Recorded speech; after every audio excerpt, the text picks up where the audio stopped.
ekran qarşısında oturanlar, mənim xətrimi istəyənlər, dünənki gün hadisəni necə oldu bəs, bu neçə aylar bu gizlin qaldı, bunları maraqlandırdı. Amma mən sizə bir söz demək istəyirəm.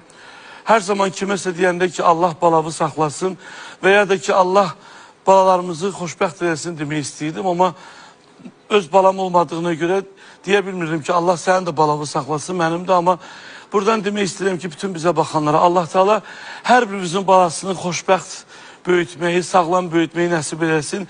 Həmçinin də mənim balam da onun içində demək istəyirəm. Çünki bu mənim həyatımdır.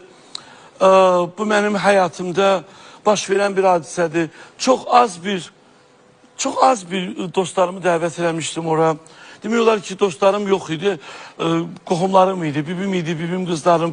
Bu haqda danışacağım, amma bir çox müğənnilər də məndən küçdülər. Hətta məni bloka qoyanlar da oldular. Amma qurban olum sizə, mən pul yığmaq üçün məclis edəmirəm. Mən 45 yaşında 46'ya keçəndə bir atalıq hissi yaşamışam və bunu mən o uşağı efir üçün istəməmişəm ki, uşağım gündəmdə olsun. Yenə də deyirəm ki, Allah hamımızın balasını saxlasın.